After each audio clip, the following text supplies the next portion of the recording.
Hola, mi nombre es Robert Mackenzie, hablándoles desde la Universidad de Chicago. Los aquí presentes, como cualquier norteamericano, ha sufrido el peso de uno de los grandes males de nuestro tiempo. La inflación, aumento de precios, mayor desempleo, trayendo como consecuencia la disminución de ingresos de la gente.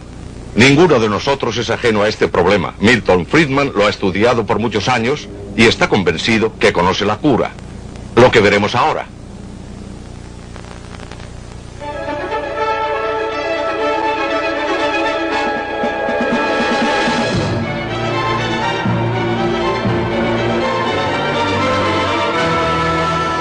Libre para elegir.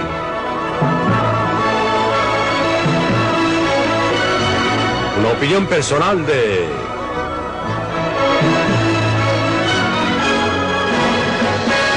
Milton Friedman. ¿Cómo curar la inflación?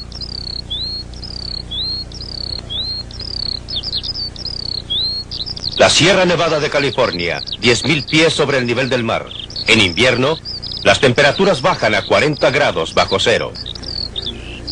En verano, el lugar se sofoca por lo enrarecido del aire de la montaña. Y aún así, aquí se creó el pueblo de Bori. En su auge, Bori estaba lleno de prostitutas, borrachos y jugadores. Parte de la colorida historia del oeste norteamericano.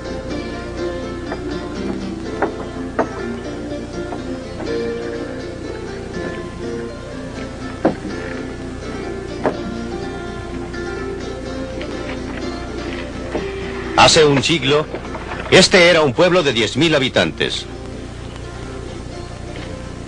¿Qué los trajo aquí? El oro. Si este fuera polvo de oro verdadero, la gente se lo estaría arrebatando. Una serie de descubrimientos de oro a través del oeste trajo aquí a gente de todo el mundo, a toda clase de gente. Vinieron aquí solamente con un solo propósito: enriquecerse pronto, rápidamente, pero mientras tanto edificaron ciudades, pueblos, en lugares donde nadie habría pensado edificar una ciudad bajo otras circunstancias. El oro edificó estas ciudades. Y cuando el oro se agotó, las ciudades se derrumbaron, se convirtieron en ciudades fantasma. Mucha de la gente que vino aquí acabó en la misma forma que comenzó, quebrada e infeliz. Pero muchos se enriquecieron. Para ellos, el oro fue una riqueza efectiva. ¿Pero lo fue para el mundo en conjunto? La gente no podía comer el oro. No podía usar el oro, no podía vivir en casas hechas de oro. Como existía el oro, tenían que pagar un poco más de oro para comprar bienes y servicios. El precio de las cosas subió en términos de oro.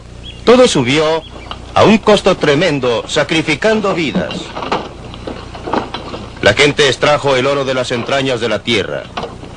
¿Qué sucedió con ese oro? Eventualmente, y por último, fue transportado a lugares distantes solo para ser nuevamente enterrado en el suelo. Esta vez, en las bóvedas de los bancos, a través de todo el mundo. Casi no existe cosa que no haya sido usada en vez de dinero. Sal de roca en Etiopía. Anillos de bronce en África Occidental. Conchas de porcelana en Uganda. Aún un cañón de juguete. Cualquier cosa puede usarse como dinero. Dinero de cocodrilo en Malasia, absurdo, ¿no es verdad? La minoría de la población que aún fuma puede reconocer estas plantas como la materia prima para la fabricación de sus cigarrillos. Pero en los primeros días de las colonias, mucho antes de que se establecieran los Estados Unidos, esto era dinero.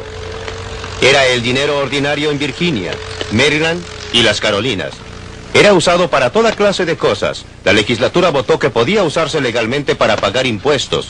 Se usaba para comprar comida, ropa y viviendas. En realidad, una de las cosas más interesantes era ver a los fuertes muchachos de esa época acarrear 50 kilos de tabaco a los muelles para pagar los costos del pasaje de las hermosas señoritas que habían venido desde Inglaterra para ser sus novias.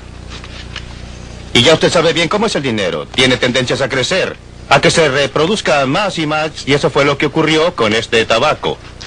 A medida que se producía más tabaco, había más dinero, y como siempre que hay más dinero, suben los precios y la inflación. La realidad al final del proceso, los precios subieron 40 veces en términos del tabaco. Con relación al inicio del proceso, y como ocurre siempre que hay inflación, la gente reclamó. Y como siempre, la legislatura trató de hacer algo, y como siempre, con muy poco éxito. Así que prohibió a cierta clase de gente plantar tabaco. Trató de reducir la cantidad total plantada de tabaco y exigió a la gente que destruyera parte de su tabaco. Pero no resultó. Finalmente, mucha gente actuó por su cuenta y se dedicó a destruir los campos tabacaleros de otros. Eso fue demasiado y promulgaron una ley que hacía que fuera una ofensa capital, penable por la muerte, destruir el tabaco de otra persona. La ley de Gresham, una de las leyes económicas más antiguas, estaba bien ilustrada. Esa ley expresa que el dinero barato echa fuera el dinero caro, y así sucedió con el tabaco. Cualquiera que tenía una deuda que pagar, por supuesto que trató de pagarla con el tabaco de peor calidad que tenía. Ahorró el tabaco bueno para venderlo en ultramar por moneda dura. El resultado fue que la moneda mala reemplazó a la moneda buena. Finalmente, casi un siglo después de que empezaran a usar el tabaco como moneda, establecieron bodegas en que el tabaco era depositado en barriles, certificado por un inspector de acuerdo con su opinión respecto a su calidad y cantidad. Y se emitían certificados que la gente se entregaba entre sí para pagar las cuentas que se acumulaban.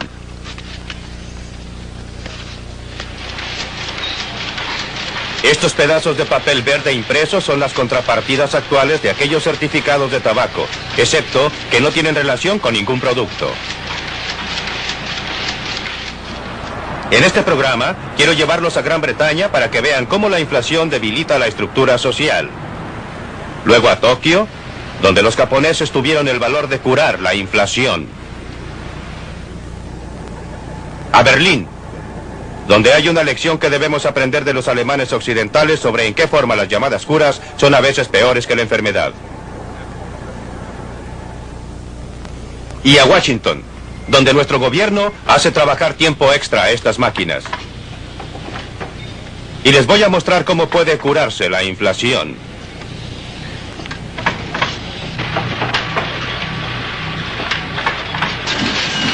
La realidad es que la mayoría de la gente disfruta de las primeras etapas del proceso inflacionario. Gran Bretaña en la vibrante década de 1960. Había mucho dinero. Los negocios estaban activos, eran numerosos. Y los precios todavía no se habían disparado. Todos parecían felices al comienzo. Pero a principios de la década de 1970, mientras los buenos tiempos continuaban, los precios comenzaron a subir cada vez con mayor rapidez. Pronto, algunas de estas personas van a perder sus empleos. La fiesta estaba a punto de terminar.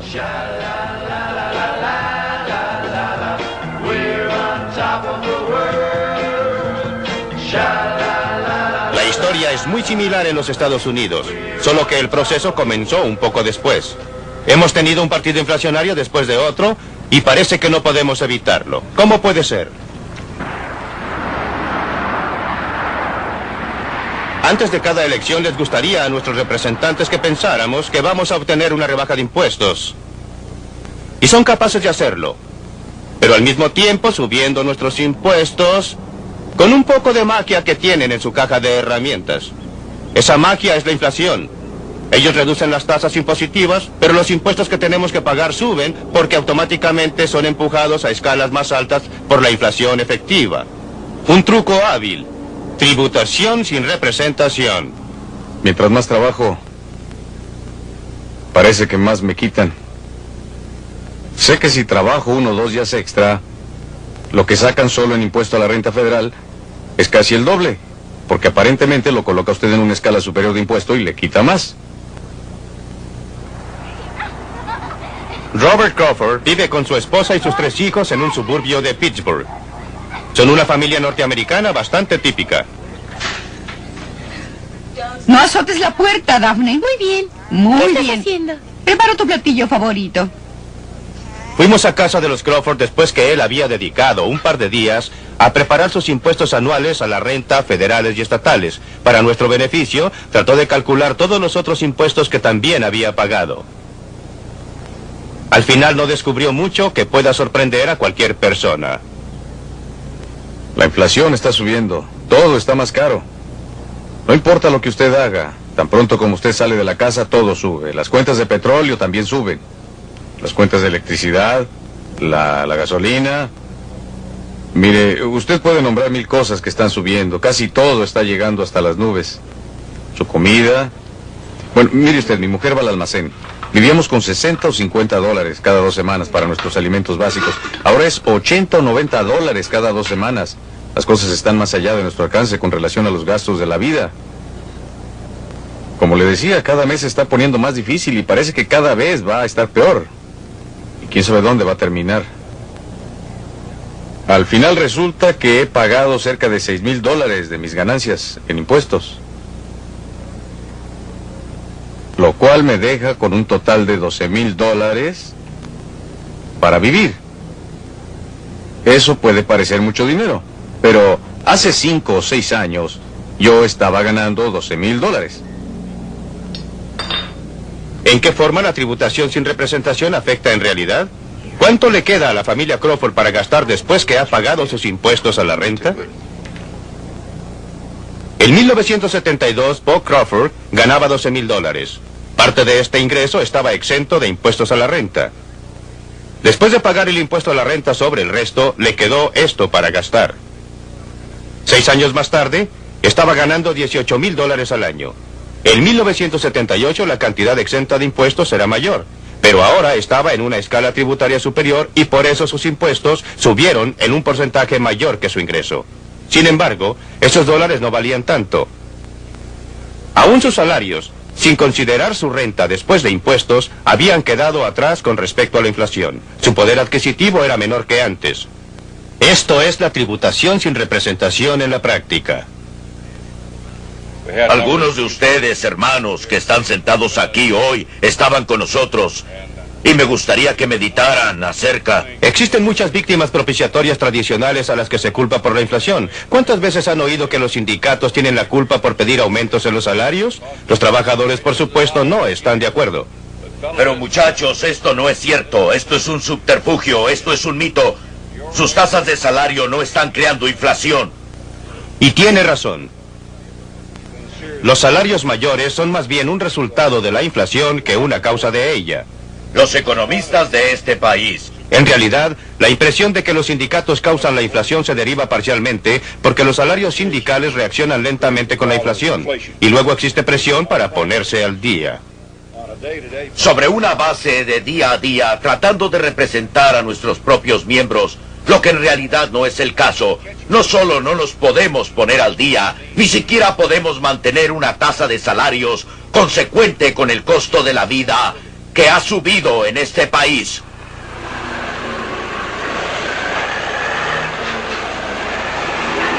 Otra víctima propiciatoria de la inflación es el costo de las mercaderías que vienen del exterior. La inflación, se nos dice, es importada. Mayores precios en el exterior suben los precios en casa. Es otra forma en que el gobierno puede culpar a otro por la inflación.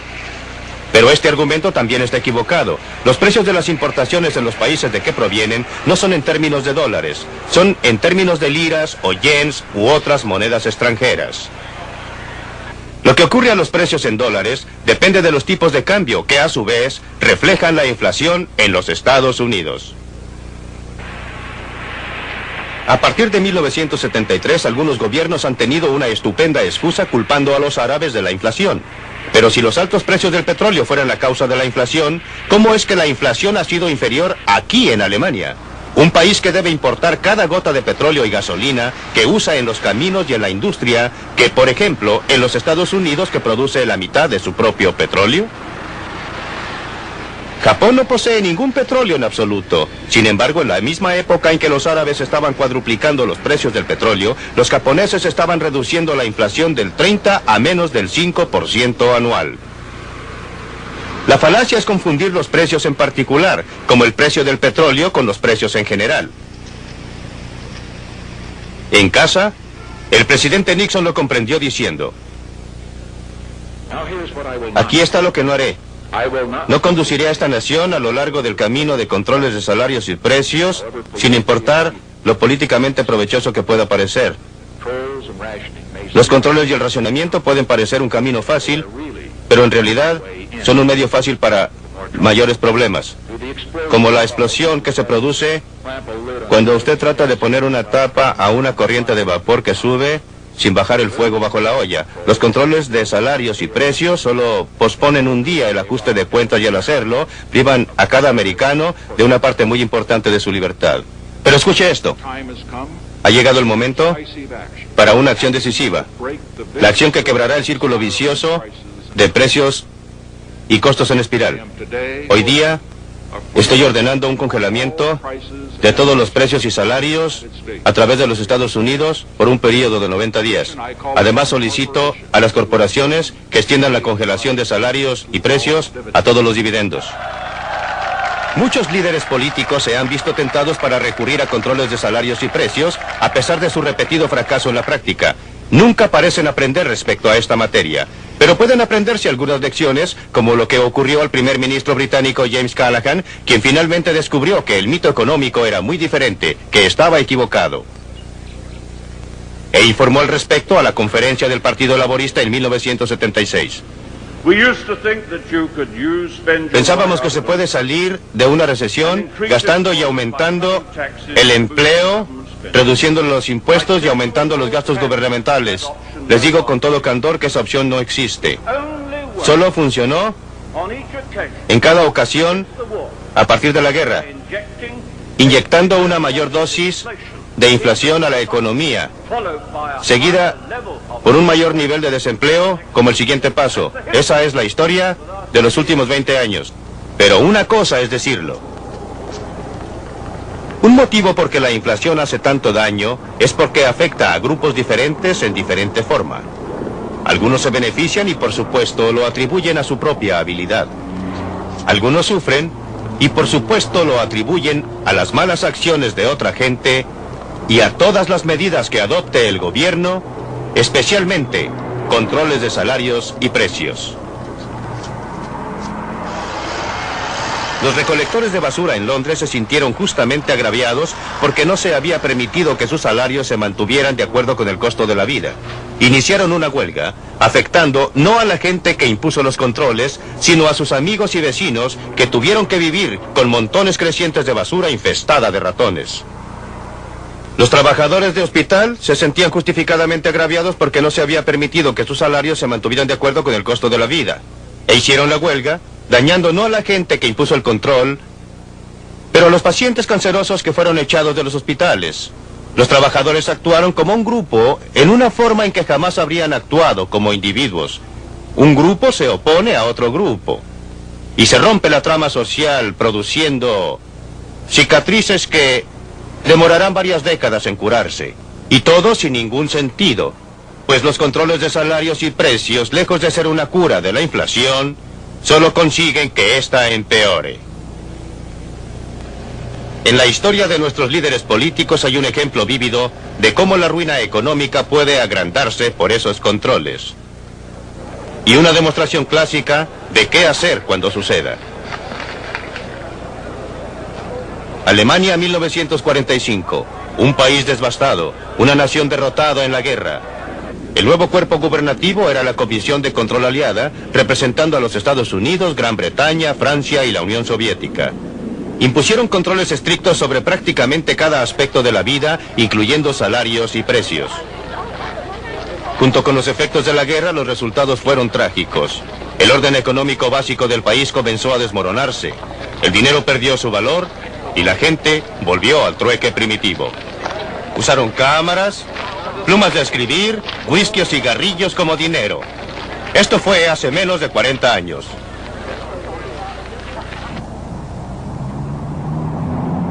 Esta es Alemania como la conocemos hoy día, transformada en un lugar donde a mucha gente le gustaría vivir.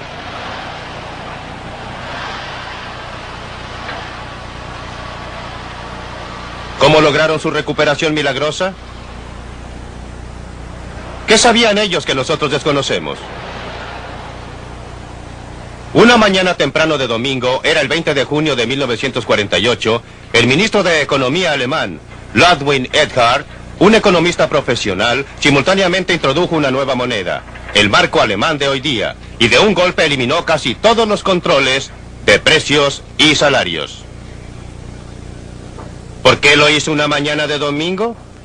No fue como usted puede suponer porque el mercado de valores estuviera cerrado ese día. Fue como le gustaba confesar, porque las oficinas de las autoridades de ocupación norteamericanas, británicas y francesas estaban cerradas ese día. Estaba seguro que si lo hubiera hecho cuando estuvieran abiertas, habrían revocado la orden. Operó como magia. En cosa de días, las tiendas alemanas estaban llenas de mercaderías y en unos cuantos meses la economía alemana estaba operando a pleno vapor. Los economistas no se sorprendieron con los resultados. Después de todo, para eso sirve un sistema de precios. Pero para el resto del mundo, pareció como un milagro económico que un país derrotado y devastado pudiera, en solo poco más de una década, convertirse en la economía más fuerte del continente europeo.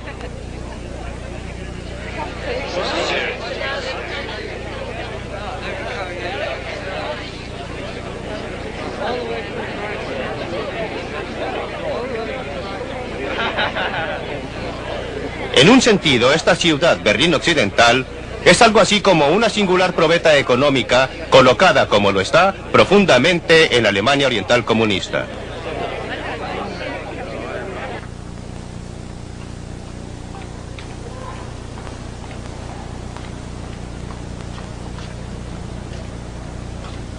Dos sistemas económicos fundamentalmente diferentes chocan aquí en Europa, el nuestro y el de ellos, separados por filosofías políticas, definiciones de libertad y una pared de acero y concreto.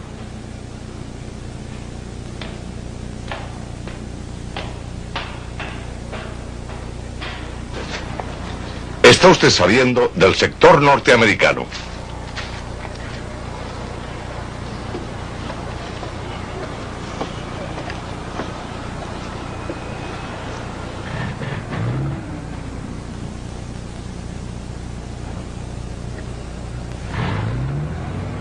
Desviándonos de la inflación, la libertad económica no está sola.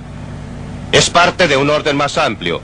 Quería mostrarles cuánta diferencia existe dejándoles ver cómo vive la gente al otro lado de ese muro de Berlín. Pero las autoridades de Alemania Oriental no lo permiten. La gente que vive del otro lado tiene la misma cultura y tiene los mismos antepasados. Son la misma gente. Pero ustedes no necesitan que yo les diga cuán diferentemente viven. Hay una explicación muy simple. El sistema político de allá no puede tolerar la libertad económica. El sistema político de acá no puede existir sin ella. Pero la libertad política no puede conservarse a menos que se mantenga frenada a la inflación. Esa es la responsabilidad del gobierno, que tiene un monopolio en lugares como este. El motivo de que tengamos inflación en los Estados Unidos o en cualquier otra parte del mundo es porque estos pedazos de papel y las entradas contables correspondientes o sus contrapartidas en otras naciones están creciendo con mayor rapidez que la cantidad de bienes y servicios producidos. La verdad es que la inflación es creada en un lugar y solo en un lugar, aquí en Washington. Este es el único lugar donde existen prensas como esta que emiten estos pedazos de papel llamados dinero. Aquí reside el poder para determinar cuán rápidamente aumentará la cantidad de dinero en circulación.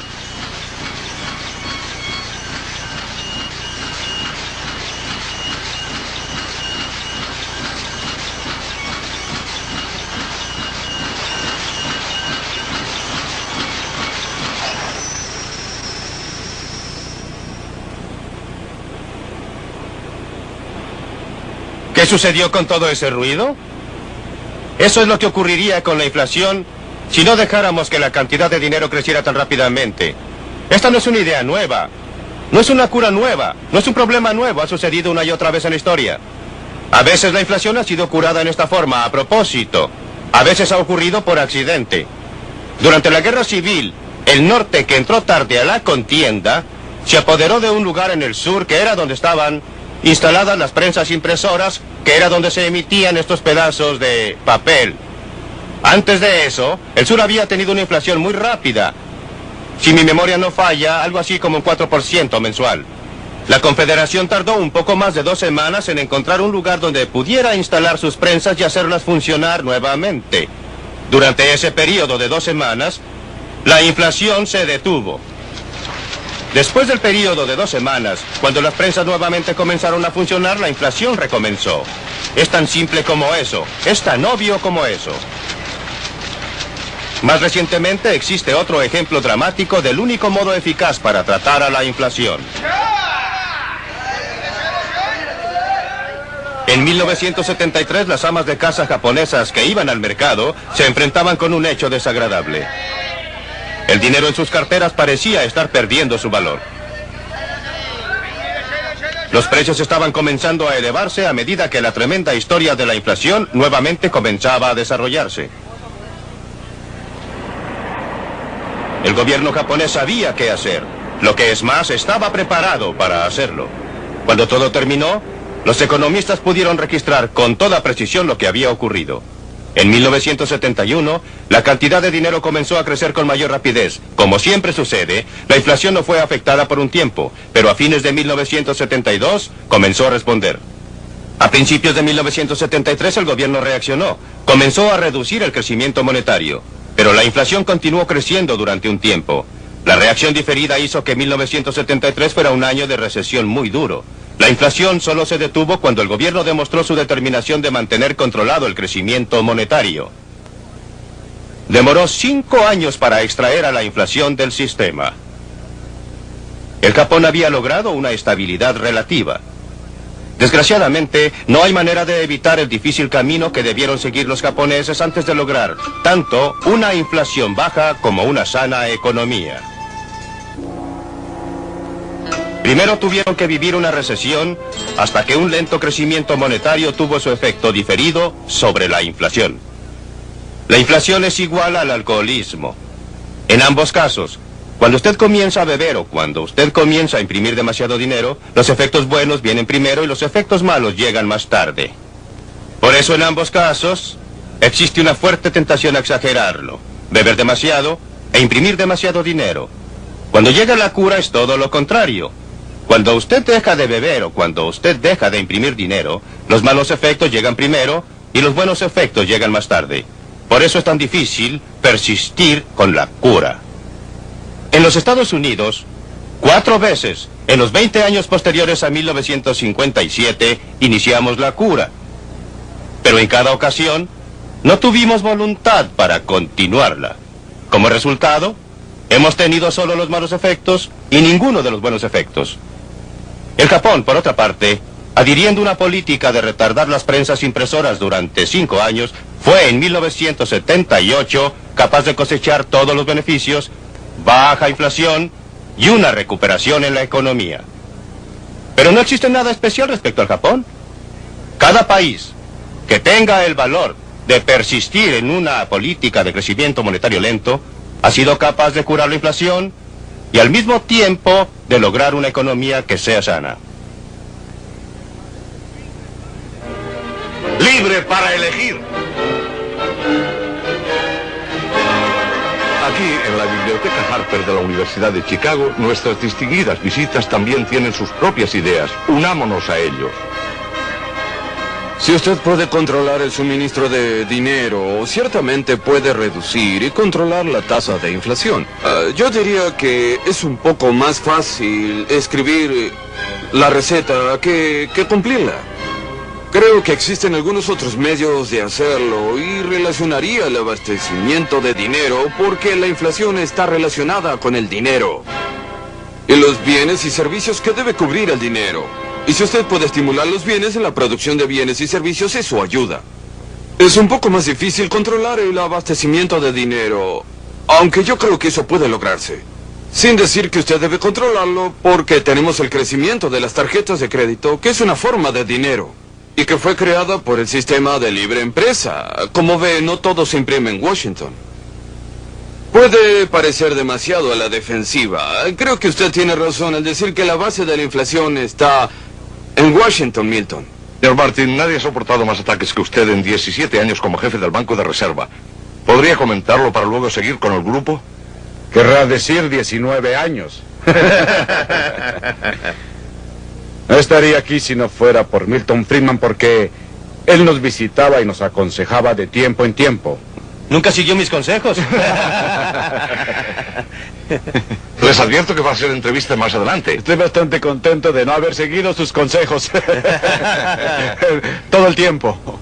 En sus 19 años, como presidente del Banco de la Reserva Federal, Bill, el crecimiento promedio en el abastecimiento de dinero fue del 3,1% anual. La tasa de inflación fue del 2,2%.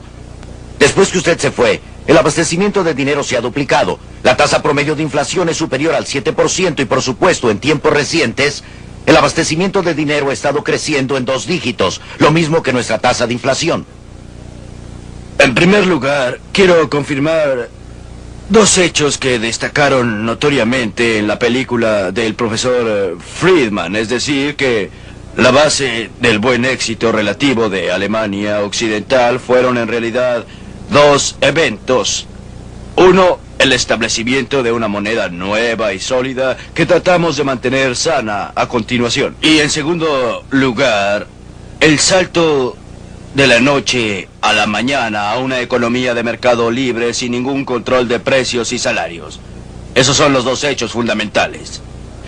Hemos tratado de conservar la estabilidad monetaria simplemente tratando de seguir esta receta del profesor Friedman, es decir, la disciplina monetaria, manteniendo el crecimiento monetario relativamente moderado.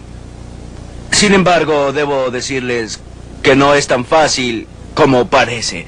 En realidad, los gobiernos deben tener valor para mantenerse en esa dirección. Nadie discute la posibilidad de que un crecimiento excesivo del abastecimiento de dinero es un elemento esencial del proceso inflacionario y que es el real problema. No sé qué hacer sino tener el valor y la voluntad de hacerlo, y quiero comenzar, si me lo permiten, con esa materia porque creo que es lo que debemos explorar. Porque no hemos tenido el valor y no lo tenemos, y bajo qué circunstancias lo tendremos. Quiero comenzar con Bill Martin porque su experiencia es sumamente interesante. Sus 19 años están divididos en diferentes periodos. En el primer periodo, ese promedio que mencionó antes Beryl Sprinkle, y que correspondió a 2 periodos muy diferentes, un primer periodo de crecimiento lento e inflación lenta, y un periodo subsiguiente de lo que en ese momento fue considerada como inflación rastrera, y ahora estaríamos encantados de volver a él. La gente no recuerda que en la época en que el señor Nixon introdujo controles de precios y salarios en 1971 para controlar una inflación atroz, la tasa de inflación era solo de un 4,5% anual. Hoy lo consideraríamos un gran logro, pero la última parte del periodo en que usted fue presidente fue un periodo en que la tasa de inflación comenzó a crecer y la tasa del crecimiento del dinero también estaba creciendo. Pues bien, refiriéndome a su periodo, usted fue elocuente en sus declaraciones al público, a la prensa y a todos sobre los males de la inflación y sobre la determinación del Banco de la Reserva Federal de no ser el arquitecto de la inflación. Su sucesor, Arthur Burns, fue igualmente elocuente. Hizo exactamente la misma clase de declaraciones con la misma efectividad y una y otra vez repitió que el Banco de Reserva Federal no sería el arquitecto de la inflación. Su sucesor, el señor G. William Miller, hizo los mismos discursos y las mismas declaraciones y las mismas protestas. Su sucesor, Paul Volcker, está haciendo las mismas declaraciones. Ahora yo le pregunto, ¿por qué ha existido una diferencia tan notoria entre las excelentes declaraciones de todos los presidentes del Banco de la Reserva Federal? Por eso no me refiero a usted. Desgraciadamente para el país, usted tiene muchos acompañantes. ¿Por qué ha existido una diferencia tan grande entre los excelentes pronunciamientos por una parte y lo que yo considero una ejecución muy pobre de la otra? Porque la política monetaria no es el único elemento. La política fiscal es igualmente importante. Usted le está echando la culpa a la tesorería, señor Martin. ¿Sí? Al Congreso. Ya Sí, hablará claro el señor que sí, Brown, no se desde luego que preocupe. La relación de la política fiscal con la política monetaria es una de las cosas más importantes. Aclárenos, cuando usted dice política fiscal, ¿en qué la distingue de política monetaria? Tributación. Sí. Los ingresos crecientes. ¿Y los gastos? Y los gastos. ¿Y los sí. déficits? Los déficits, sí, exacto. Y creo que usted tiene que darse cuenta que cuando he hablado durante mucho tiempo de la independencia del Banco de la Reserva Federal, esa es independencia dentro del gobierno, no independencia respecto al gobierno. Y he trabajado consecuentemente con la tesorería para tratar de que el gobierno esté financiado. Ahora esto nos lleva de vuelta a los gastos. El gobierno dice que va a gastar una cierta suma y luego resulta que no gasta esa misma cantidad. Se duplica. El trabajo del Banco de Reserva Federal no es correr con los gastos del gobierno ni con los impuestos gubernamentales. El trabajo del banco es controlar el abastecimiento de dinero. Y francamente creo, y como usted sabe, siempre he creído que esas son disculpas y no razones para la ejecución de... Bien, en esto usted y yo estamos en desacuerdo porque creo que seríamos irresponsables si no tomáramos en cuenta las necesidades y lo que el gobierno está diciendo y haciendo. Creo que si actuáramos independientemente y responsablemente, lo digo porque estuve en la tesorería antes de llegar al banco. Sí, lo sé. De la Reserva Federal y conozco la otra cara del cuadro, creo que seríamos condenados. Con razón por el pueblo norteamericano y por el electorado. Cada banco central de este mundo, incluyendo el Banco Central de Alemania, incluyendo el sistema de Reserva Federal, tiene la capacidad técnica para hacer que el suministro de dinero cubra un periodo de 2 o 3 meses, no diariamente. Pero durante un periodo tiene la capacidad técnica de controlarlo. No puedo explicar la clase de impresión excesiva de dinero que ha ocurrido en términos de la incapacidad técnica del sistema de Reserva Federal, o del Banco Central de Alemania, o del Banco de Inglaterra, o de cualquier otro banco central del mundo. Yo no diría que técnicamente no podamos hacerlo, aunque jamás hemos logrado controlar el abastecimiento de dinero mes a mes. En esa forma, pero yo diría que técnicamente lo podemos controlar semestralmente, de un semestre al próximo, y eso sería suficiente. ¿Sería suficiente? Para controlar la inflación, Soy un científico económico y estoy tratando de observar fenómenos, y observo que cada presidente del Banco de la Reserva Federal dice una cosa y hace otra. No quiero decir él, sino el sistema. Sí, cuán diferente es la situación en Alemania. Hemos oído este problema de que los gobiernos se comprometen a gastar y el Banco de Reserva Federal en una forma u otra se adapta a ello. Ahora, ¿cuál es su posición en este problema? Somos muy independientes del gobierno con relación a él, pero por otra parte somos sus consejeros también respecto a los déficits presupuestarios, y no se presentarían fácilmente al Parlamento con un déficit en su presupuesto que sea abiertamente criticado y desaprobado por el Banco Central. ¿Por qué? Porque existe una tradición en nuestro país que podemos criticar públicamente al gobierno a este respecto. Y en segundo lugar, y también ha ocurrido en nuestro caso, si el gobierno va más allá de lo que es tolerable considerando el equilibrio total, debemos dejar que se refleje en el mercado de capitales para poder decir que han hecho subir las tasas de interés, lo que ha producido críticas del público, y eso ha tenido algún efecto en su actitud. Creo que el doctor Eminger ha probado un punto muy importante, porque no existe en absoluto una relación entre los déficits gubernamentales y lo que ocurre al abastecimiento de dinero. La presión sobre el Banco de Reserva Federal llega indirectamente porque los grandes déficits gubernamentales, si son financiados en el mercado de capitales en general, subirán las tasas de interés. Entonces tenemos a los Wright Partners en el Congreso y sus sucesores, presionando al Banco de Reserva Federal para que intervenga y financie el déficit imprimiendo dinero como una forma supuesta de mantener las tasas de interés. Antes de dirigirme al señor Brown y preguntarle eso, quiero enfatizar un punto muy importante. El Banco de la Reserva, para tratar de mantener las tasas de interés, nos ha colocado en una posición en que tenemos las mayores tasas de interés en la historia. Es otro ejemplo de la diferencia entre las intenciones anunciadas de una política y sus resultados efectivos. Pero ahora quiero dirigirme a Clarence Brown y preguntarle, acosarlo y colocarlo en una silla caliente por un rato. Los gastos gubernamentales han estado subiendo rápidamente con la administración republicana o demócrata. Este no es un asunto de partidos, no importa. Los déficits gubernamentales han estado subiendo rápidamente con la administración republicana o la demócrata. ¿Por qué tenemos aquí nuevamente una diferencia entre los pronunciamientos y la ejecución? No existe ningún diputado ni ningún senador quien diga estoy a favor de la inflación. No existe ninguno que diga estoy a favor de grandes déficits. Todos dirán que quieren equilibrar el presupuesto y restringir los gastos, que quieren un gobierno económico. ¿Cómo explica la diferencia entre ejecución y charlas de parte del Congreso? Primero creo que debemos dejar establecido un punto. No estoy tanto con el gobierno como estoy contra él. Como sabe, soy un miembro minoritario del Congreso. Quisiera decirle que personalmente esto no va dirigido a usted. Entiendo, por supuesto. Ahora déjeme decirle que, aunque los gobiernos, como usted ha mencionado, han sido gobiernos republicanos y demócratas, y han sido ambos responsables por los aumentos en los gastos. Y por lo menos en términos de sus recomendaciones, es el Congreso y solo el Congreso quien asigna los fondos y determina los impuestos. El presidente no tiene autoridad para hacerlo y por eso debemos hacer responsable de todo al Congreso. Yo creo que tenemos que aceptar que es más entretenido regalar cosas que retenerlas y por este motivo el Congreso responde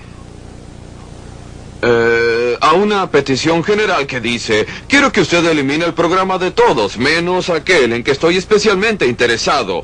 Ahorra dinero, pero mi esposa está a cargo de los orfelinatos, así es que tratemos de ayudar a los orfelinatos o lo que sea.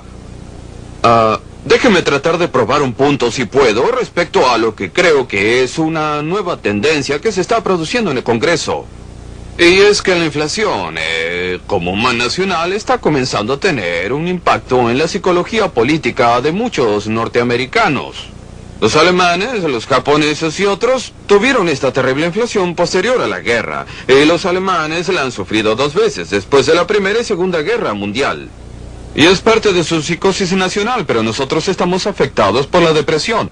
Toda nuestra estructura tributaria está basada en la depresión. La idea de la estructura tributaria en el pasado ha sido sacar el dinero debajo del colchón, donde se colocó después de que los bancos fallaron en este país y se perdieron los empleos, y sacarlo de la caja de lata enterrada en el jardín. Sacarlo de allí y ponerlo en circulación, moverlo, hacer que las cosas marchen, y una de las formas de hacerlo fue estimulando la inflación.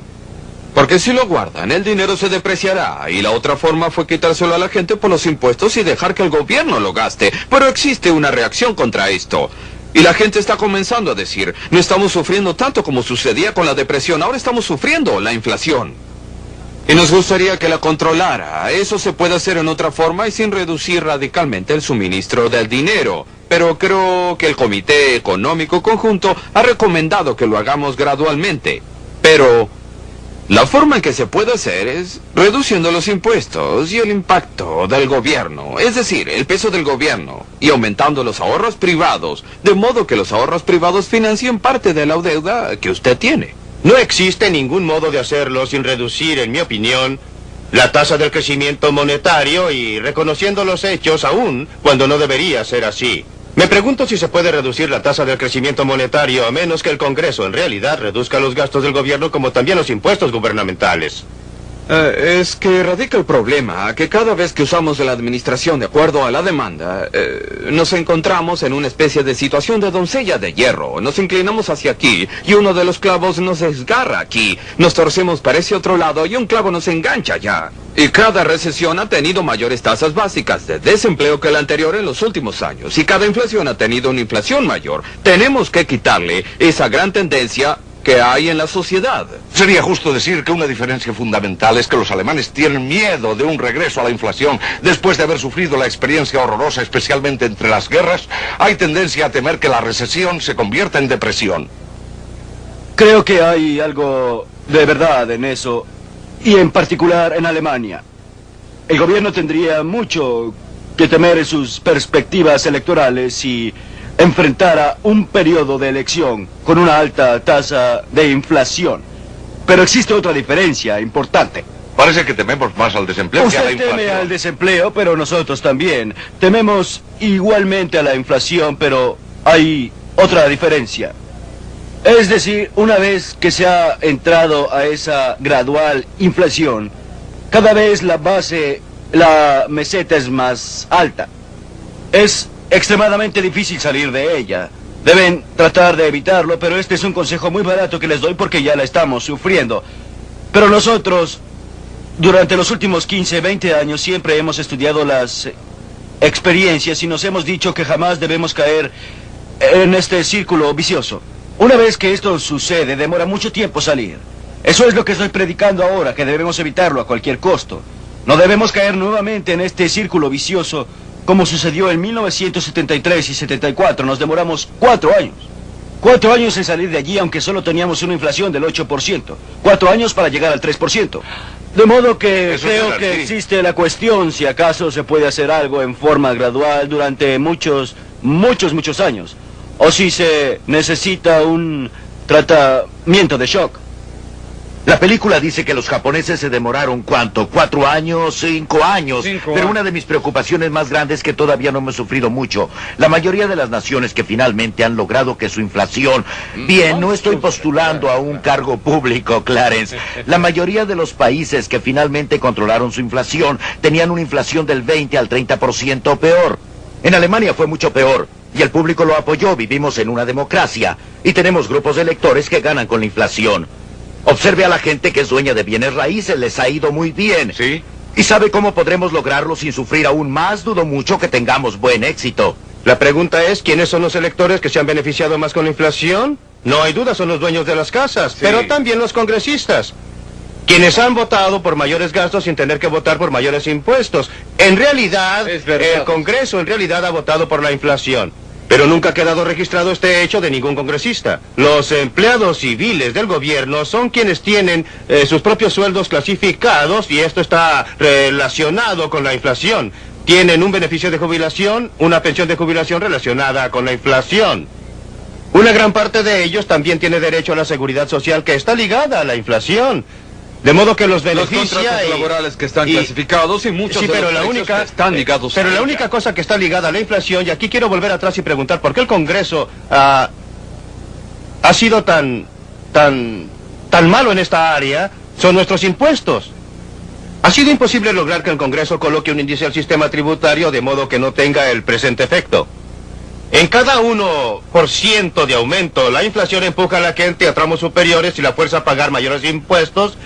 Sí, ya lo sabe, estoy a favor de... Algunos países lo hacen, por supuesto. Canadá lo hace, coloca un índice. Yo fui a Canadá para un programa de seminario de fin de semana sobre poner índices y volví convertido en su adepto. Porque descubrí que la gente que está encantada con esto son los contribuyentes. Y porque a medida que sube la tasa de inflación, su nivel de impuestos se mantiene al mismo nivel o baja. La gente que está más descontenta con ello es la gente que tiene que planificar los gastos del gobierno, porque está reduciendo la cantidad de dinero del gobierno más que verlo subir en 10 o 12 mil millones. Se obtiene un pequeño dividendo que gastar en este país. Los burócratas lo hacen todos los años. Pero a ellos tampoco les gusta, como indica el doctor Friedman, porque usted ve, los políticos no alcanzan a votar por una reducción de impuestos. Puesto que sucede automáticamente, y de modo que no se puede ir en forma digna a decir a sus electores, estoy a favor de ustedes, voté por una reducción de impuestos. Y creo que debemos colocar un índice al sistema tributario para que la reducción sea automática, preferible a lo que ha ocurrido anteriormente, un aumento automático en los impuestos. Y los políticos que dicen, bien, sentimos mucho la inflación, pero... Tiene razón, pero quiero probar un punto diferente. Estoy sentado aquí y los critico a ustedes como funcionarios gubernamentales. Pero comprendo muy bien que los verdaderos culpables no son los políticos y no son los banqueros de los bancos centrales, sino que soy yo y mis conciudadanos. Siempre digo cuando hablo de esto, si quiere saber quién es el responsable de la inflación, mírese en un espejo. No es por la forma en que usted gasta su dinero. La inflación no se produce porque existan consumidores que sean derrochadores. Eso siempre han existido. No se produce porque tengamos hombres de negocios que sean codiciosos. Siempre los ha habido. La inflación se produce porque nosotros, como ciudadanos, hemos estado pidiéndoles a ustedes como políticos que ejecuten una tarea imposible. Les hemos pedido que gasten el dinero de otros en nosotros, pero que no gasten nuestro dinero en otras personas. No querrá que nosotros reduzcamos esos dólares para la educación, ¿eh? No es así, no. Ya tuvimos un programa al respecto. Y no existe ningún observador de estos programas que tenga dudas con relación a mi posición en eso. Pero el público lo ignora. Y así llegamos a la voluntad política que el doctor Eminger discutió tan correctamente, y es que todos hablan contra la inflación. Pero lo que él quiere decir es que quiere que suban los precios de las cosas que vende, bajen los precios de las cosas que compra. Pero tarde o temprano llegaremos al punto en que sea políticamente conveniente terminar con la inflación. Este es el punto que creo que usted estaba aprobando. La idea básica. ¿Cuál cree usted que tenga que ser la tasa de inflación? Y juzgada por la experiencia de otras naciones, antes de que estemos en esa posición, ¿cuándo cree usted que eso pasará? Bien. La evidencia nos dice que tiene que ser superior al 20%. Ahora bien, ¿usted puede creer que debemos aprender de otros? Aparentemente nadie puede aprender de la historia. Pero actualmente vamos hacia una inflación más alta. Usted lo dijo antes, si quiere ver quién causa La inflación, mírese al espejo. Correcto. Ahora, para todos los que observan y participan en esto, debe existir alguna moral. Dígame usted, ¿cuál debe ser el cambio de actitud del hombre al espejo que usted está viendo antes que podamos implantar efectivamente una política dura que requiera valentía? Creo que el hombre del espejo ha llegado a reconocer que la inflación es la enfermedad más destructiva conocida por la sociedad moderna. Nada destruirá más cabal y plenamente a una sociedad que dejar que la inflación prevalezca. Debe llegarse a reconocer que no se tiene mucho de dónde elegir. No hay respuestas fáciles. Una vez que llegamos a esta situación en que la economía está enferma con esta enfermedad insidiosa, no existirá ninguna droga milagrosa que le permita curarse mañana.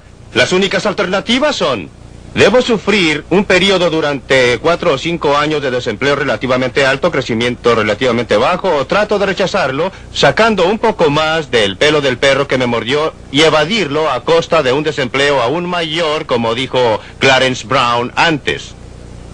La única alternativa que enfrenta este país es, si tenemos un desempleo temporal por un periodo corto, como un efecto lateral de curar la inflación, o si entramos a un periodo de desempleo aún mayor más adelante y debemos repetirlo todo nuevamente. Esa es la única alternativa que tenemos, y cuando el público en general lo reconozca, elegirán personas para el Congreso y un presidente que estén comprometidos a menos gastos gubernamentales y a menor impresión de dinero de parte del gobierno. Hasta que esto ocurra, no curaremos la inflación.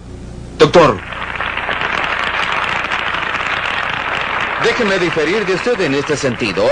Creo que es importante que durante el tiempo en que estamos tratando de eliminar la inflación de la economía, también demos al hombre de la calle, al hombre común, la oportunidad de tener un poco más de sus propios recursos para gastar.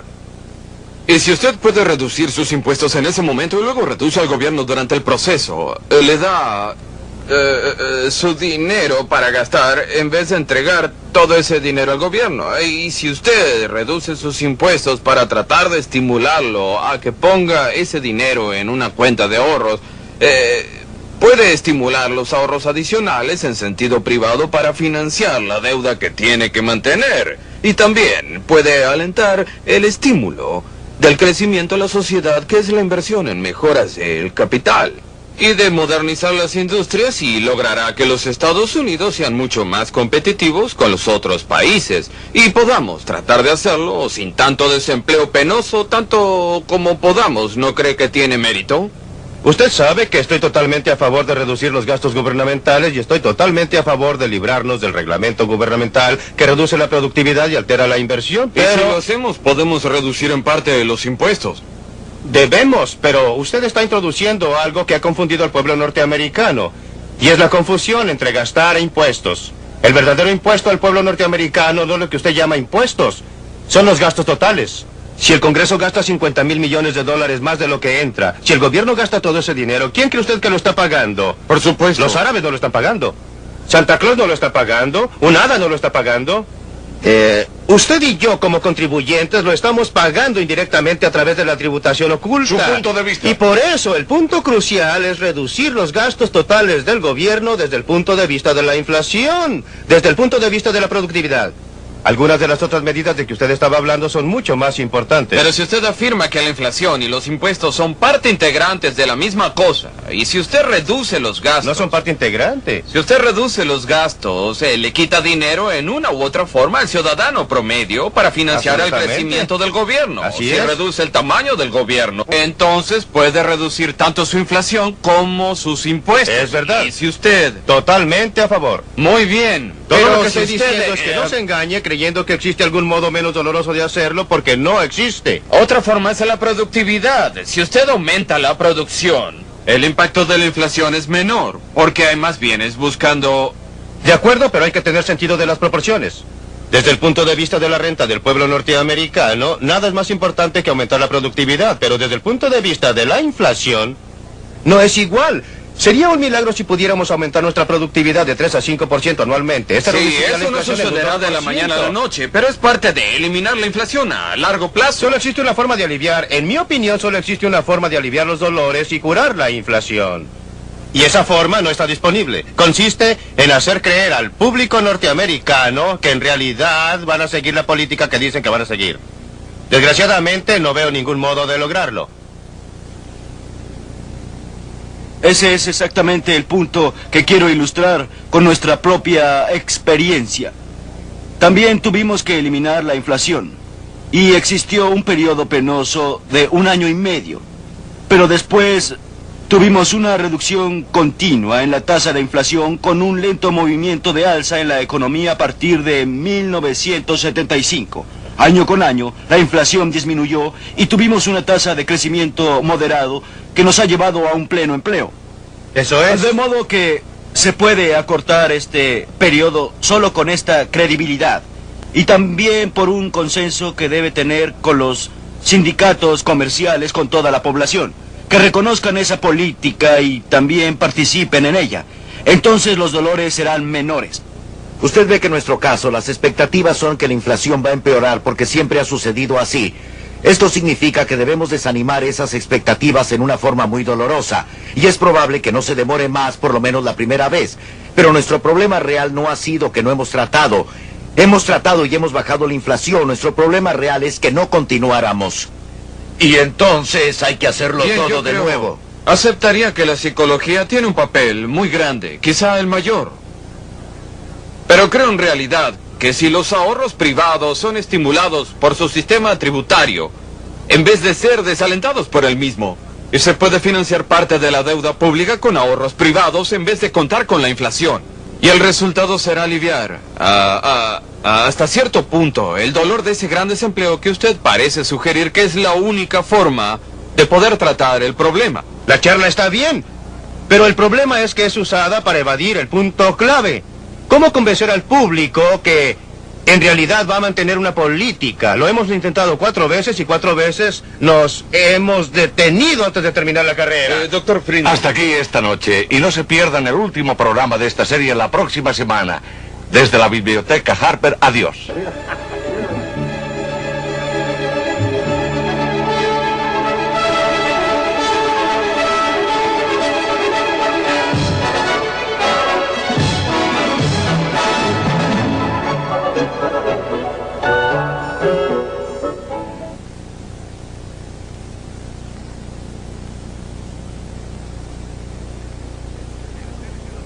Entérese la próxima semana de cómo es usado el poder y se abusa de este, de cómo el poder concentrado afecta la vida de cada americano. No se pierda Libre para Elegir la próxima semana.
De hacer algo, y como siempre con muy poco éxito.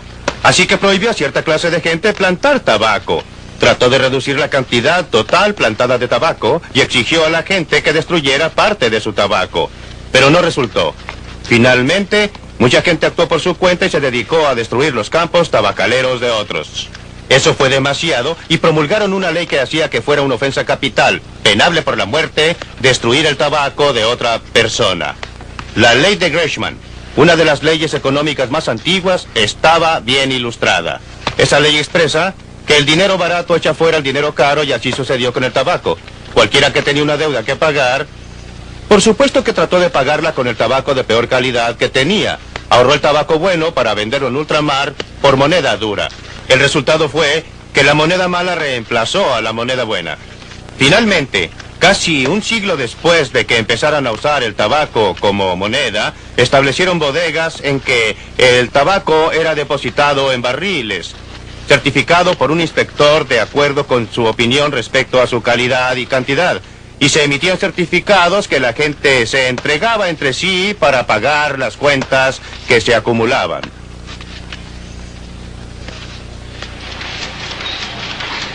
Estos pedazos de papel verde impresos son las contrapartidas actuales de aquellos certificados de tabaco, excepto que no tienen relación con ningún producto. En este programa, quiero llevarlos a Gran Bretaña para que vean cómo la inflación debilita la estructura social. Luego a Tokio, donde los japoneses tuvieron el valor de curar la inflación. A Berlín, donde hay una lección que debemos aprender de los alemanes occidentales sobre en qué forma las llamadas curas son a veces peores que la enfermedad. Y a Washington, donde nuestro gobierno hace trabajar tiempo extra a estas máquinas. Y les voy a mostrar cómo puede curarse la inflación.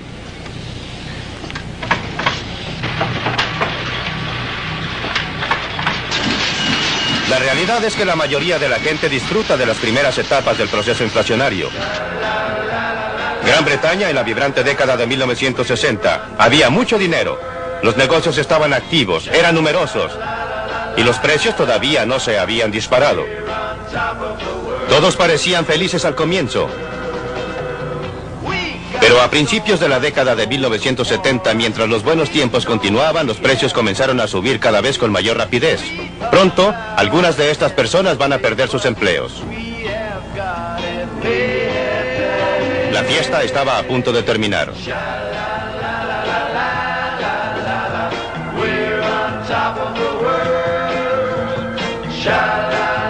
La historia es muy similar en los Estados Unidos, solo que el proceso comenzó un poco después. Hemos tenido un partido inflacionario después de otro y parece que no podemos evitarlo. ¿Cómo puede ser? Antes de cada elección les gustaría a nuestros representantes que pensáramos que vamos a obtener una rebaja de impuestos. Y son capaces de hacerlo. Pero al mismo tiempo subiendo nuestros impuestos con un poco de magia que tienen en su caja de herramientas. Esa magia es la inflación. Ellos reducen las tasas impositivas, pero los impuestos que tenemos que pagar suben porque automáticamente son empujados a escalas más altas por la inflación efectiva. Un truco hábil. Tributación sin representación. Mientras más trabajo, parece que más me quitan. Sé que si trabajo 1 o 2 días extra, lo que sacan solo en impuesto a la renta federal es casi el doble, porque aparentemente lo coloca usted en una escala superior de impuesto y le quita más. Robert Crawford vive con su esposa y sus 3 hijos en un suburbio de Pittsburgh. Son una familia norteamericana bastante típica. No azotes la puerta, Daphne. Muy bien. Muy ¿Qué estás bien. haciendo? Preparo tu platillo favorito. Fuimos a casa de los Crawford después que él había dedicado un par de días a preparar sus impuestos anuales a la renta federales y estatales. Para nuestro beneficio, trató de calcular todos los otros impuestos que también había pagado. Al final no descubrió mucho que pueda sorprender a cualquier persona. La inflación está subiendo. Todo está más caro. No importa lo que usted haga. Tan pronto como usted sale de la casa, todo sube. Las cuentas de petróleo también suben. Las cuentas de electricidad, la gasolina. Mire, usted puede nombrar 1000 cosas que están subiendo. Casi todo está llegando hasta las nubes. Su comida. Bueno, mire usted, mi mujer va al almacén. Vivíamos con 60 o 50 dólares cada 2 semanas para nuestros alimentos básicos. Ahora es 80 o 90 dólares cada 2 semanas. Las cosas están más allá de nuestro alcance con relación a los gastos de la vida. Como le decía, cada mes se está poniendo más difícil y parece que cada vez va a estar peor. Y quién sabe dónde va a terminar.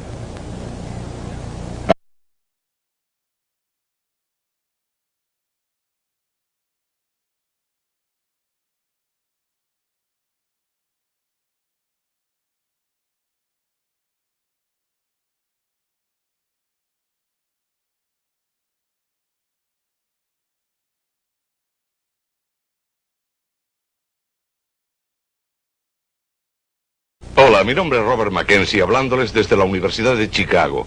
Los aquí presentes, como cualquier norteamericano, ha sufrido el peso de uno de los grandes males de nuestro tiempo. La inflación, aumento de precios, mayor desempleo, trayendo como consecuencia la disminución de ingresos de la gente. Ninguno de nosotros es ajeno a este problema. Milton Friedman lo ha estudiado por muchos años y está convencido que conoce la cura. Lo que veremos ahora.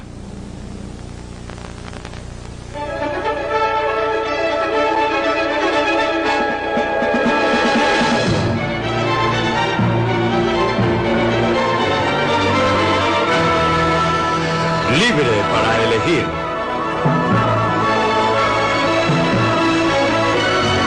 Una opinión personal de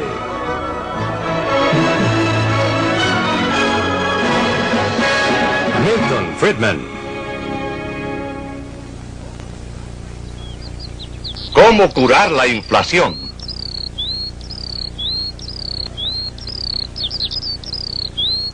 La Sierra Nevada de California, 10.000 pies sobre el nivel del mar.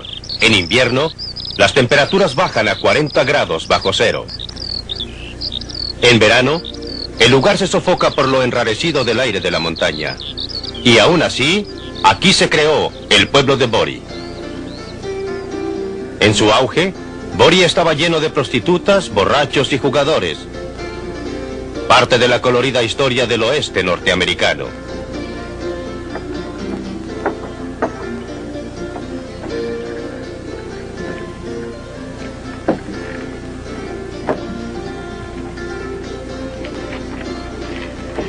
Hace un siglo, este era un pueblo de 10.000 habitantes. ¿Qué los trajo aquí? El oro. Si este fuera polvo de oro verdadero, la gente se lo estaría arrebatando. Una serie de descubrimientos de oro a través del oeste trajo aquí a gente de todo el mundo, a toda clase de gente. Vinieron aquí solamente con un solo propósito: enriquecerse pronto, rápidamente, pero mientras tanto edificaron ciudades, pueblos, en lugares donde nadie habría pensado edificar una ciudad bajo otras circunstancias. El oro edificó estas ciudades. Y cuando el oro se agotó, las ciudades se derrumbaron, se convirtieron en ciudades fantasma. Mucha de la gente que vino aquí acabó en la misma forma que comenzó, quebrada e infeliz. Pero muchos se enriquecieron. Para ellos, el oro fue una riqueza efectiva. Pero lo fue para el mundo en conjunto. La gente no podía comer el oro. No podía usar el oro, no podía vivir en casas hechas de oro. Como existía el oro, tenían que pagar un poco más de oro para comprar bienes y servicios. El precio de las cosas subió en términos de oro. Todo subió a un costo tremendo, sacrificando vidas. La gente extrajo el oro de las entrañas de la tierra. ¿Qué sucedió con ese oro? Eventualmente, y por último, fue transportado a lugares distantes solo para ser nuevamente enterrado en el suelo. Esta vez, en las bóvedas de los bancos, a través de todo el mundo. Casi no existe cosa que no haya sido usada en vez de dinero. Sal de roca en Etiopía. Anillos de bronce en África Occidental. Conchas de porcelana en Uganda. Aún un cañón de juguete. Cualquier cosa puede usarse como dinero. Dinero de cocodrilo en Malasia, absurdo, ¿no es verdad?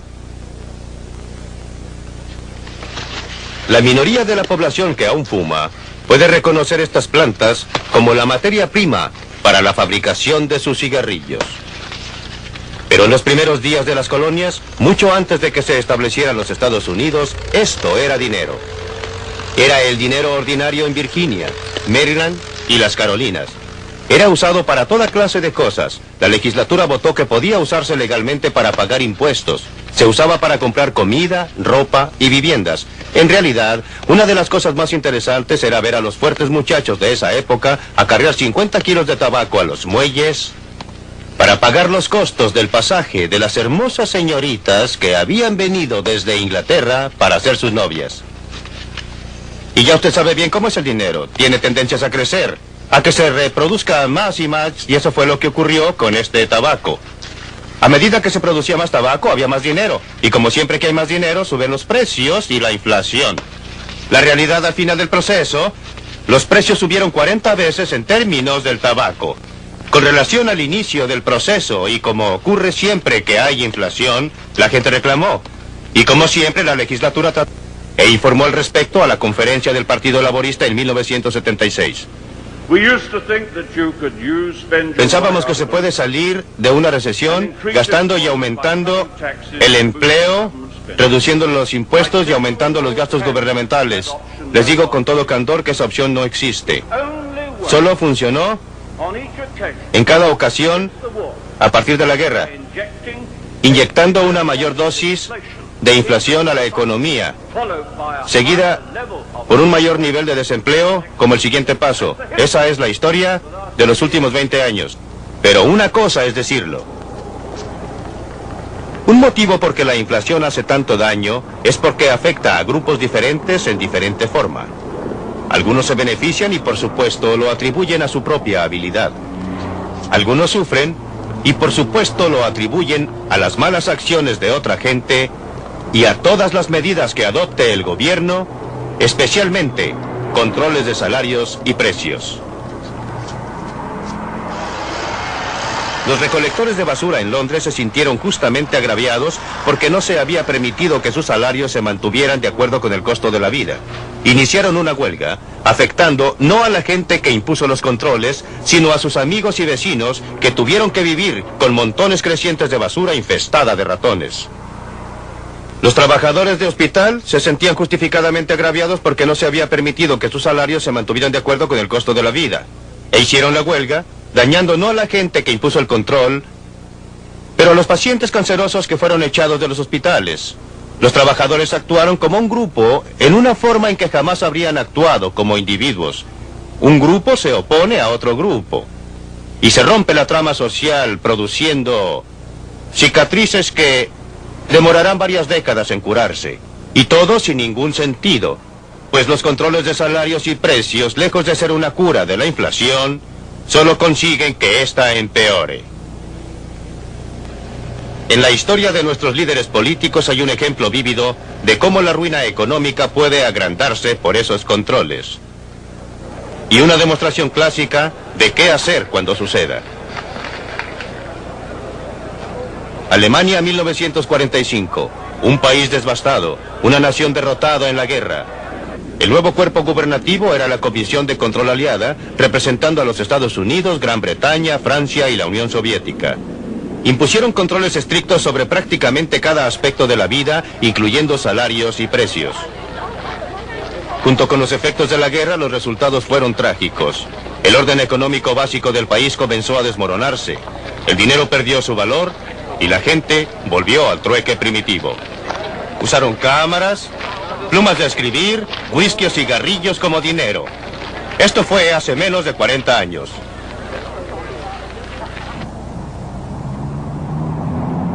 Esta es Alemania como la conocemos hoy día, transformada en un lugar donde a mucha gente le gustaría vivir.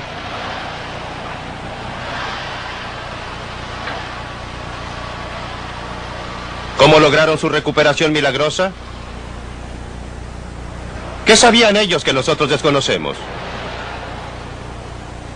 Una mañana temprano de domingo, era el 20 de junio de 1948, el ministro de Economía alemán, Ludwig Erhard, un economista profesional, simultáneamente introdujo una nueva moneda, el marco alemán de hoy día, y de un golpe eliminó casi todos los controles de precios y salarios. ¿Por qué lo hizo una mañana de domingo? No fue como usted puede suponer porque el mercado de valores estuviera cerrado ese día. Fue como le gustaba confesar, porque las oficinas de las autoridades de ocupación norteamericanas, británicas y francesas estaban cerradas ese día. Estaba seguro que si lo hubiera hecho cuando estuvieran abiertas, habrían revocado la orden. Operó como magia. En cosa de días, las tiendas alemanas estaban llenas de mercaderías y en unos cuantos meses la economía alemana estaba operando a pleno vapor. Los economistas no se sorprendieron con los resultados. Después de todo, para eso sirve un sistema de precios. Pero para el resto del mundo, pareció como un milagro económico que un país derrotado y devastado pudiera, en solo poco más de una década, convertirse en la economía más fuerte del continente europeo.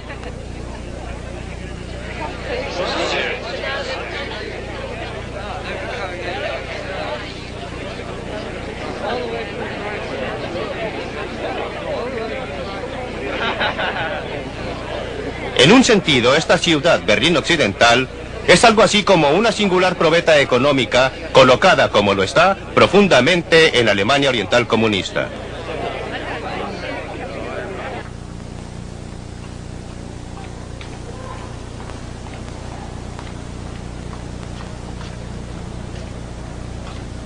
Dos sistemas económicos fundamentalmente diferentes chocan aquí en Europa, el nuestro y el de ellos. Al final resulta que he pagado cerca de $6,000 de mis ganancias en impuestos.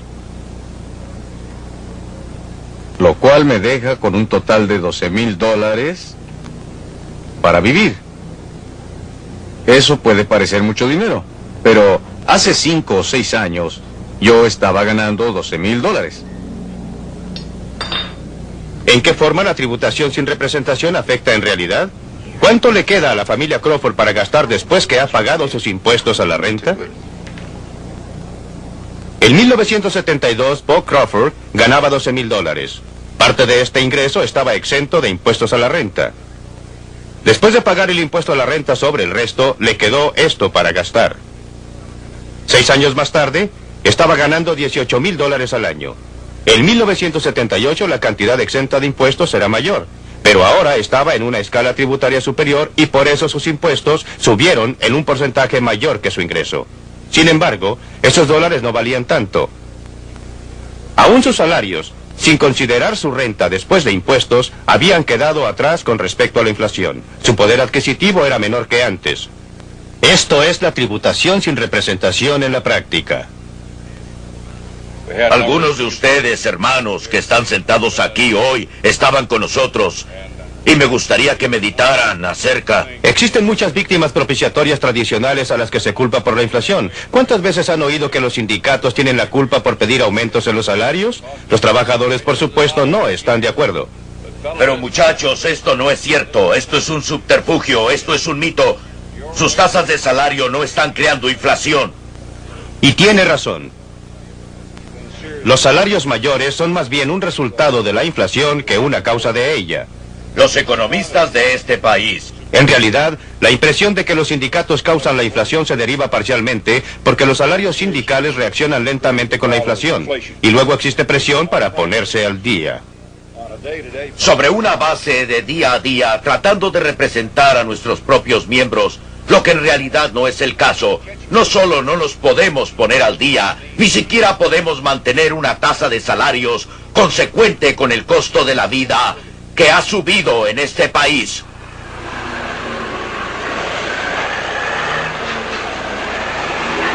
Otra víctima propiciatoria de la inflación es el costo de las mercaderías que vienen del exterior. La inflación, se nos dice, es importada.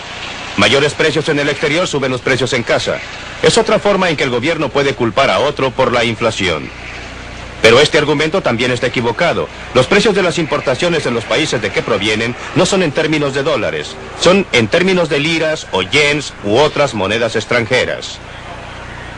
Lo que ocurre a los precios en dólares depende de los tipos de cambio que a su vez reflejan la inflación en los Estados Unidos. A partir de 1973, algunos gobiernos han tenido una estupenda excusa culpando a los árabes de la inflación. Pero si los altos precios del petróleo fueran la causa de la inflación, ¿cómo es que la inflación ha sido inferior aquí en Alemania?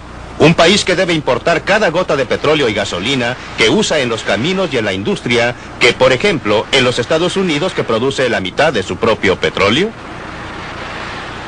Japón no posee ningún petróleo en absoluto. Sin embargo, en la misma época en que los árabes estaban cuadruplicando los precios del petróleo, los japoneses estaban reduciendo la inflación del 30 a menos del 5% anual.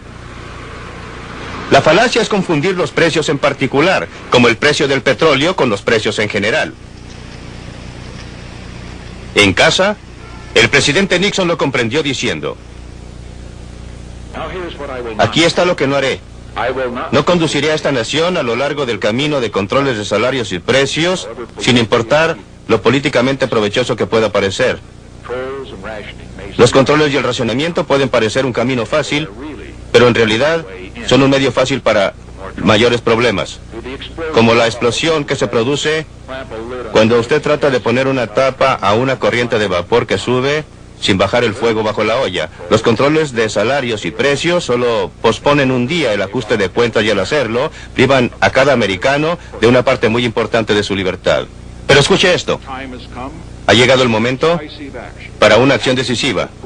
La acción que quebrará el círculo vicioso de precios y costos en espiral. Hoy día estoy ordenando un congelamiento de todos los precios y salarios a través de los Estados Unidos por un periodo de 90 días. Además solicito a las corporaciones que extiendan la congelación de salarios y precios a todos los dividendos. Muchos líderes políticos se han visto tentados para recurrir a controles de salarios y precios a pesar de su repetido fracaso en la práctica.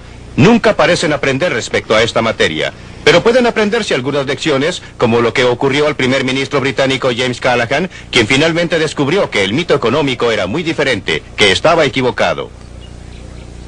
Separados por filosofías políticas, definiciones de libertad y una pared de acero y concreto.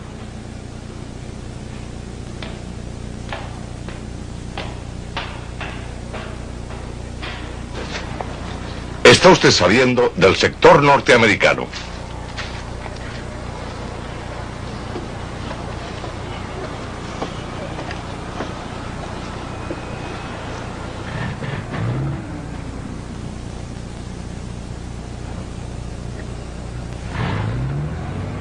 Desviándonos de la inflación. La libertad económica no está sola. Es parte de un orden más amplio. Quería mostrarles cuánta diferencia existe dejándoles ver cómo vive la gente al otro lado de ese muro de Berlín. Pero las autoridades de Alemania Oriental no lo permiten. La gente que vive del otro lado tiene la misma cultura y tiene los mismos antepasados. Son la misma gente. Pero ustedes no necesitan que yo les diga cuán diferentemente viven. Hay una explicación muy simple. El sistema político de allá no puede tolerar la libertad económica. El sistema político de acá no puede existir sin ella. Pero la libertad política no puede conservarse a menos que se mantenga frenada a la inflación. Esa es la responsabilidad del gobierno, que tiene un monopolio en lugares como este. El motivo de que tengamos inflación en los Estados Unidos o en cualquier otra parte del mundo es porque estos pedazos de papel y las entradas contables correspondientes o sus contrapartidas en otras naciones están creciendo con mayor rapidez que la cantidad de bienes y servicios producidos. La verdad es que la inflación es creada en un lugar y solo en un lugar, aquí en Washington. Este es el único lugar donde existen prensas como esta que emiten estos pedazos de papel llamados dinero. Aquí reside el poder para determinar cuán rápidamente aumentará la cantidad de dinero en circulación.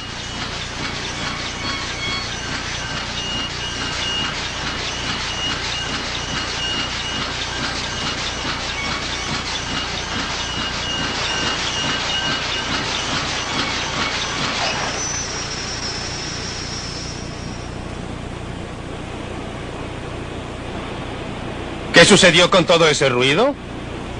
Eso es lo que ocurriría con la inflación si no dejáramos que la cantidad de dinero creciera tan rápidamente. Esta no es una idea nueva, no es una cura nueva, no es un problema nuevo, ha sucedido una y otra vez en la historia. A veces la inflación ha sido curada en esta forma, a propósito. A veces ha ocurrido por accidente. Durante la Guerra Civil, el norte, que entró tarde a la contienda, se apoderó de un lugar en el sur que era donde estaban instaladas las prensas impresoras, que era donde se emitían estos pedazos de papel. Antes de eso, el sur había tenido una inflación muy rápida. Si mi memoria no falla, algo así como un 4% mensual. La Confederación tardó un poco más de 2 semanas en encontrar un lugar donde pudiera instalar sus prensas y hacerlas funcionar nuevamente. Durante ese periodo de 2 semanas, la inflación se detuvo. Después del periodo de 2 semanas, cuando las prensas nuevamente comenzaron a funcionar, la inflación recomenzó. Es tan simple como eso, es tan obvio como eso. Más recientemente existe otro ejemplo dramático del único modo eficaz para tratar a la inflación. En 1973, las amas de casa japonesas que iban al mercado se enfrentaban con un hecho desagradable. El dinero en sus carteras parecía estar perdiendo su valor. Los precios estaban comenzando a elevarse a medida que la tremenda historia de la inflación nuevamente comenzaba a desarrollarse. El gobierno japonés sabía qué hacer. Lo que es más, estaba preparado para hacerlo. Cuando todo terminó, los economistas pudieron registrar con toda precisión lo que había ocurrido. En 1971, la cantidad de dinero comenzó a crecer con mayor rapidez. Como siempre sucede, la inflación no fue afectada por un tiempo, pero a fines de 1972 comenzó a responder. A principios de 1973 el gobierno reaccionó. Comenzó a reducir el crecimiento monetario, pero la inflación continuó creciendo durante un tiempo. La reacción diferida hizo que 1973 fuera un año de recesión muy duro. La inflación solo se detuvo cuando el gobierno demostró su determinación de mantener controlado el crecimiento monetario. Demoró 5 años para extraer a la inflación del sistema. El Japón había logrado una estabilidad relativa. Desgraciadamente, no hay manera de evitar el difícil camino que debieron seguir los japoneses antes de lograr tanto una inflación baja como una sana economía. Primero tuvieron que vivir una recesión hasta que un lento crecimiento monetario tuvo su efecto diferido sobre la inflación. La inflación es igual al alcoholismo. En ambos casos, cuando usted